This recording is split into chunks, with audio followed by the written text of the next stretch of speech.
how Dusan went from making 3.6K a month in January to May making 20K a month. Hey Dusan, welcome to the call. How's it going? Going great, man. Can't complain. Yeah, I can't Life is good. complain, Long time no see. So, I want to talk about your journey. You have a really good journey. You have one daughter, you have a wife as well. Your main goal is to retire her at the end of the day, but she's already kind of crushing it as a CSM, right? But Yeah. overall, we want to talk about your journey and how it all started, how it all ended, and how it's going right now, what your next plan would be. For you, I think you joined it's called the Mind Bender method right now. I rebranded everything. But before you joined you were making how much again? In January, I made 3.5K, and I was Okay. actually thinking of leaving that offer. Okay. But then I actually joined Sales Edge, now Mindbender, as a kind of, let's see what I can learn from this guy. Let's see if this can turn things around for me. Okay. And what were you struggling back then that kept you below that income and I guess even leaving that offer? I think one of the things you told me when we had that initial one-on-one call is I just think I kind of tolerated a bit of some lower standards. Uh, I just kind of accepted that as, it's marketing, it's leads, it's, all these excuses that we can find. And then really after you inspired me to raise my standards, I started doing more outbound. I started following up more. Like there's all these things that I started doing more of, just kind of pushing myself to much higher standards, which just resulted in next month being a 13K month, Yeah. which is a pretty significant difference. I mean, can't complain. It's a little bit of just a little bit more income, I guess, right? Yeah. From 3K to what 13K a month next month. So I guess for you, what what were you exactly struggling due to that low standard? And what was happening in the calls?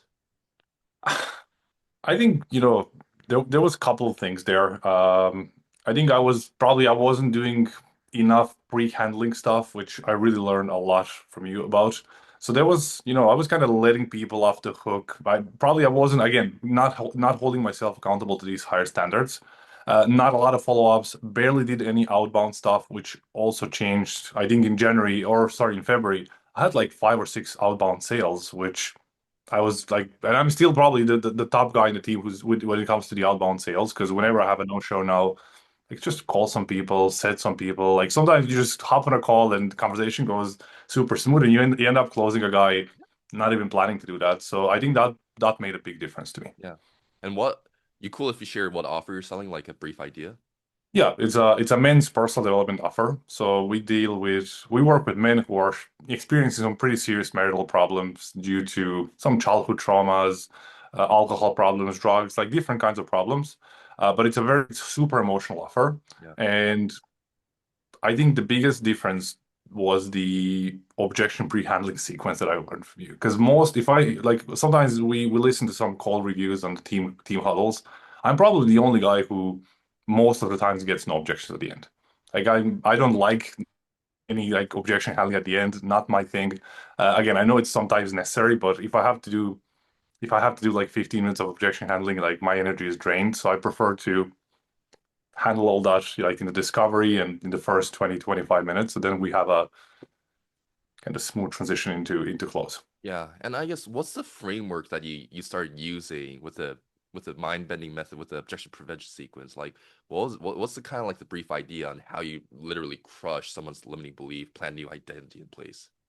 So I think the biggest thing for me is to kind of obviously discover what the underlying issue is. Because again, it is a super like highly emotional offer. And these guys usually like share a lot. Like you kind of go deeper in these calls than most B's up offers. So, discovery is usually strong with this offer. But what really kind of made a difference for me is when I asked them like, what have they tried so far?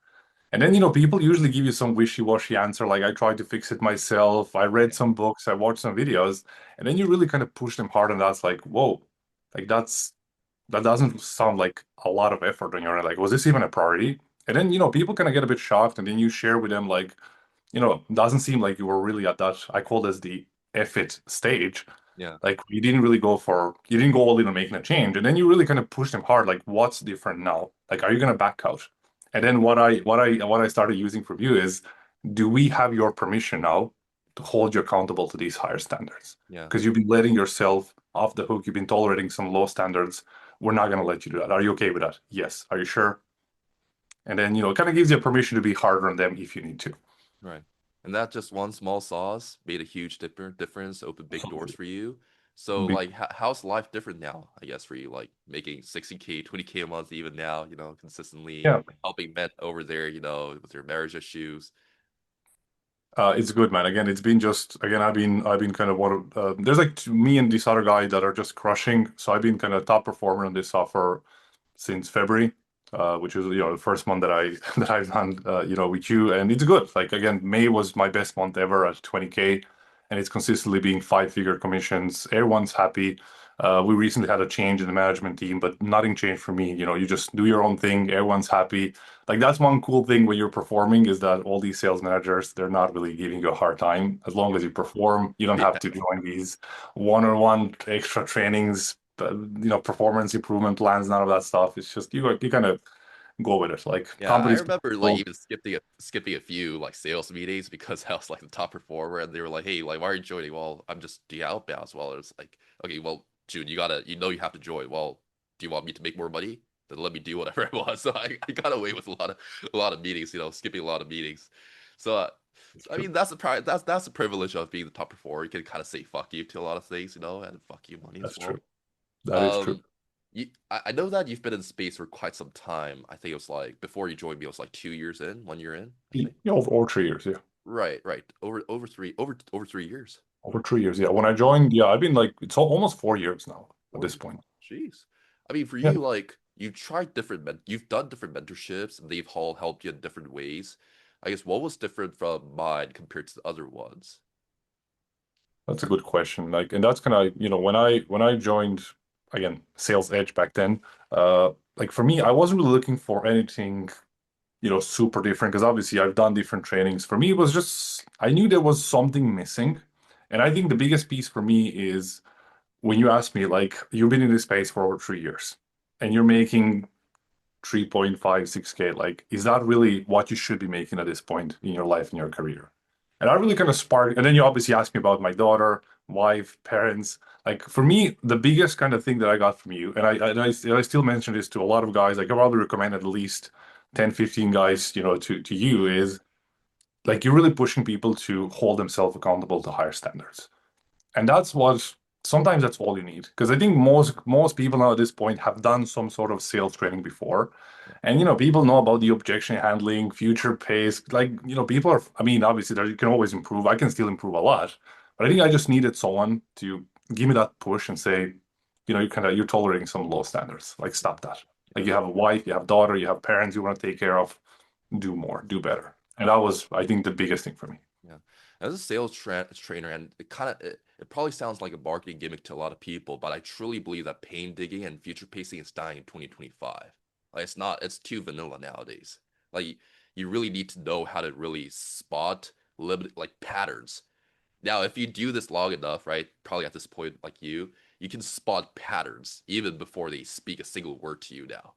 Like you can just 100. spot, you can decode the human being. It's such a superpower if you think about it. You can decode the human being and you can act upon it from there. And you can just follow a certain framework. Or even if you let go of the framework specifically, you're still following a framework that decodes a human being and basically being able to crush their limiting beliefs. And from that on, like if you crush a limiting belief, like you said, like there's no more objection handling or whatever, like future pacing or whatever.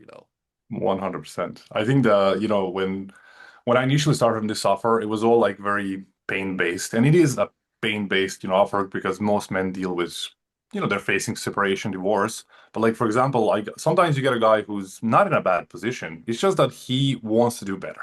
And like if you try to dig for pain with people like that, you're just gonna lose the sale. Yeah. And so you can obviously, as you said, you need to learn to navigate different people, different situations, not dig for pain if there isn't any. Just focus on some other things. Focus on what that better life looks like. Yeah. If I drop Get some nugget here for a real second, the reason why paid digging and I mean sales trader talk about gap selling, the more the gap is, the less objections or the more sale you make, it's half true and half false because the more you paid dig, right, with people that are actually having paid, they're put in a guilt and shame zone that they cannot make decisions. So it's like a that's complaining girl that blames on you for being like, hey, you did put the toilet seat up. Well, I mean, you cheated on me last time, and it becomes a complaining zone instead of a problem yes, solution conversation.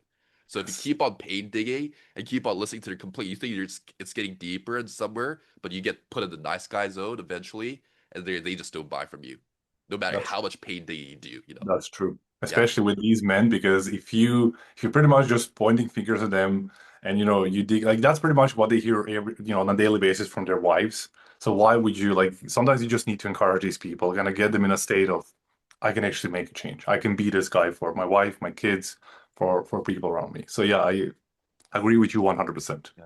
And I have two more questions around this. It's like, Yes. why did you not, why did you not give up? Like, you could have given up even. Where I think you mentioned like you're like, I don't know, man. I don't know why it's not working for me. Even you told me that, but why didn't you give up? Yeah. I actually I put up a post on Facebook. I think this was that was in February. Like I was ready to give up on this offer in January, and then in February I made 7K in 2 days. Like I had like 7 or 8 sales in 2 days. I made like 7K or something. And I put up a post about that because again, for me, like I have some personal goals. I'm building a house here, all cash, no mortgage. So which is obviously it requires a decent cash flow. So for me, again, I just want to provide a life for my daughter. I want to have again my own peace and quiet in my own house. And obviously, I have my parents. I still live with them. Like while my house is getting built, so I also want to give to them. Like that's one thing that resonated with your story. You mentioned your mom a lot. Working hard, all that stuff. I don't want to give them back. Yeah. I don't want my parents like they're now getting, they're like mid 50s. I don't want them to work for another 10, 15 Yeah. years. So It, it's strange because once you adopt the identity of someone who actually provides for the daughter, right? I asked you like, who do you want to be remembered as by your daughter, and then you gave a really good answer. And then I think I mean, I might be wrong, but what I sensed in that onboarding call, the one-on-one call that I've done with you, was that there's something clicked inside you. It was like, oh fuck, I want to be this father, but I've never really acted upon it. And then once you decide to plant that identity on yourself, look how congruent you are now to this yeah, very day. yeah. It's crazy. Like you planted identity and you're doing the same thing to your prospects now. Have them plant a new identity. So you probably ask questions like, who do you want to be viewed as by your daughter or by your son or by your wife now? Because the marriage save basic saving marriage, you know. And it's really important how they're viewed as the role model for the family, right? And if they plant that identity on themselves, very, very difficult for them to give you an objection. I mean, I suppose, you know. No, that's 100%. One of the questions I like to ask in the calls is if I was to ask your wife, what is her main concern? Like, because sometimes people like when they ask themselves like how other people see them, that's kind of they start thinking about things. It's kind of like a light bulb moment. But yeah, identity selling, especially on these like transformational offers, super powerful. And yes, there was the identity change when after that call where I was like, okay, I'm selling myself short. I'm Yeah. tolerating lower standards. Good that you did not give up. And another question that comes up is why did you keep on because you did invest a good sum of money in mentorships before. Yes. Why did you not stop investing yourself still? And why did you decide to invest in me? Like you did not like we did not even talk with each other before. You did not Yeah. basically know me. I I mean you probably mean, see a few Facebook posts of mine maybe, but we didn't exactly. really know each other and you decided to invest in me like for I mean, for you, like, why did you decide to keep on investing in yourself, and why did you decide to work with me before? So I think you should always invest in yourself. I made my first big investment back in 2020, which was a fairly kind of expensive mindset coaching program. And then it just kind of started from sales training and another sales training, another sales training. I think we can always learn and improve and adapt because obviously sales space is changing.